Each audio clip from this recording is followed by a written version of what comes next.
अमेरिकेचे माजी राष्ट्राध्यक्ष जिमी कार्टर यांचं नुकतंच 29 डिसेंबरला वयाच्या 100व्या वर्षी निधन झालं आहे। कार्टर हे अमेरिकेचे 39वे राष्ट्राध्यक्ष होते। कार्टर गेल्या काही काळापासून मेलेनोमा नावाच्या आजाराने ग्रस्त होते। हा एक प्रकारचा त्वचेचा कर्करोग असून तो कार्टर यांच्या यकृत आणि मेंदूमध्ये पसरला होता। कार्टर यांच्यावर त्यांच्या घरी उपचार सुरू होते, मात्र रविवारी त्यांनी अखेरचा श्वास घेतला। जिमी कार्टर यांचे भारताशी चांगले संबंध होते असं मानलं जातं, कारण नेहरूंच्या काळापासूनच भारत हा कायम रशियाच्या पक्षात राहिला होता। भारताने कायमच रशिया आणि अमेरिका या महासत्तांच्या शीतयुद्धाच्या काळात रशियाची बाजू घेतली। अशा परिस्थितीत अमेरिकन राष्ट्राध्यक्षांच्या मनात कायमच भारताविषयी तेढ होती। असं असताना देखील कार्टर यांनी भारताविषयी कधीच मनात आढी बाळगली नाही। भारतात जनता पक्षाचं सरकार आलं त्या दरम्यान त्यांच्या आईचं भारतासोबत असलेलं खास कनेक्शन देखील दिसून आलं। आजच्या या व्हिडिओच्या माध्यमातून आपण कार्टर आणि त्यांच्या आईचं भारतासोबत कसं नातं होतं ते जाणून घेणार आहोत। नमस्कार, वृत्तम मराठीमध्ये आपलं स्वागत। भारतात आणि तेही हरियाणात अमेरिकन राष्ट्राध्यक्ष जिमी कार्टर यांच्या नावावर एक गाव आहे असं सांगितलं तर आश्चर्य वाटेल, पण होय, हे खरं आहे।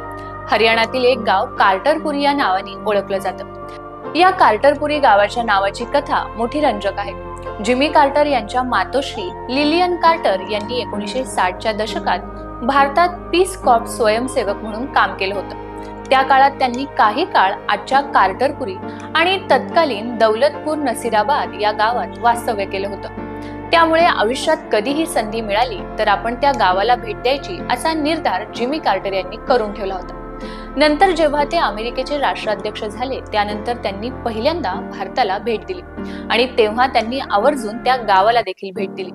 त्यानंतर गावकऱ्यांना खूपच आनंद झाला आणि त्या भेटीनंतर दौलतपूर नसीराबाद या गावाचं नाव कार्टरपूर असं ठेवण्यात आलं। जिमी कार्टर यांचा जन्म 1 ऑक्टोबर 1924 मध्ये ग्लेन जॉर्जियात झाला होता। राजकारणात येण्यापूर्वी त्यांनी अमेरिकन नौसेनेत काम केलं होतं।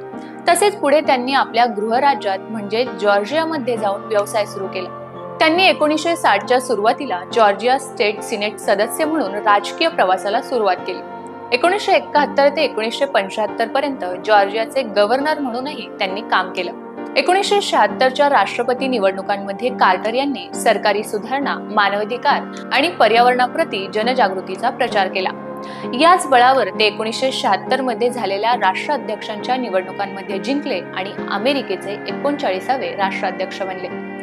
जेव्हा कार्टर 1978 मध्ये भारतात आले होते तेव्हा त्यांनी भारताचं खूप कौतुक केलं होतं। ते 3 जानेवारी 1978 रोजी भारतात आले।